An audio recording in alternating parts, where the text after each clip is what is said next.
po ang Rural Rising. Sila ay isang NGO, non-government organization, pero nagsanib kami para iparating sa Senado ang mga advokasya, mission na ginagawa ng Rural Rising. Tinutulungan nila ang mga magsasaka sa iba't ibang lugar sa Pilipinas, lalo na sa norte. At sa panahon ng pandemya, nakilala ko sila sa Zoom. Sabi ng mag-asawang Andy at Ace Estrada na na-touch sila. Nung nakita nila yung mga magsasaka ay tinambak na lang at nabulok ang mga harvest na kamatis. Naiyak ako. I was so touched nung nakita ko yung storyang yon nung pandemya, habang gutom ang marami sa Metro Manila, ay gutom ang magsasaka maski maraming pagkain. So clearly, there is a disconnect between the food producers, ang food producers, magsasaka, mangingisda, at yung mga nagtatanim lahat, at tayong nasa syudad. Bakit kailangan magutom ang Pilipino? Higit sa kalahati ng populasyon natin, farmers and fisher folks, tapos magugutom, walang dahilan. Kaya linunsad ko itong Bayong All You Can. Katang isip ko lang to, inimbento lang namin to, para maintindihan natin ang kahalagahan ng pagkain. Pero balik sa Rural Rising. Ito'y pagsagip ng gulay mula sa mga magsasaka na maraming produktong harvest na hindi makabenta sa lugar nila, maski hindi na pandemya, at gusto nilang ibenta sa mga gustong bumili. Mas mura. Sa Tatalon, Quezon City, bumili ako ng 1 toneladang cauliflower. Pumapatak na 70 pesos per kilo. Sa supermarket nung linggong yun, tinanong ko, ang cauliflower ay 300 pesos. Aba!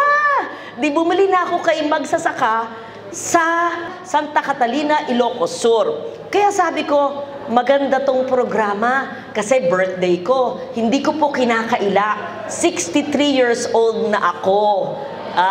Palakpak! But we're not talking about age here. We're talking about rescue buys. We're talking about growing our own food. We're talking about helping our farmers.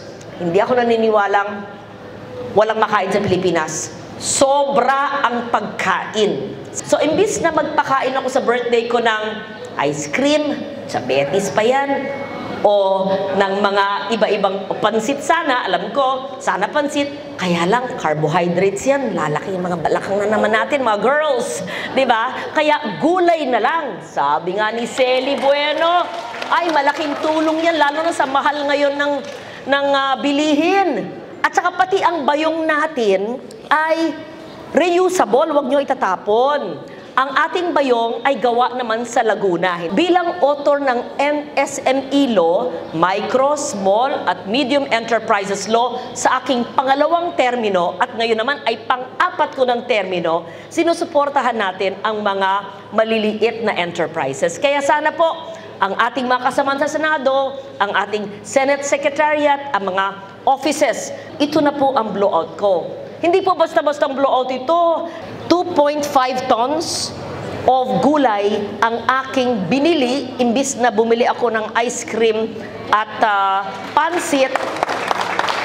Di ba, meron tayong mga eat all you can, meron tayong mga only rice, meron tayong maraming all you can, kaya bayong all you can.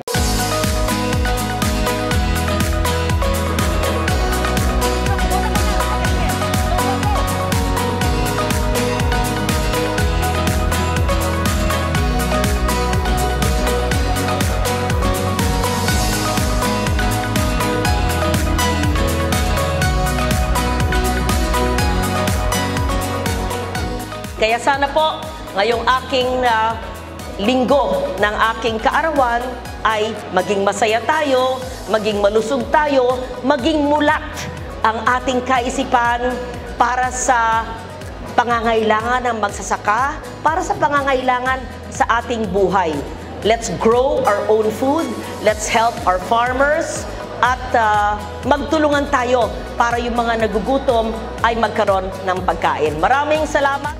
Rural Rising! Roll your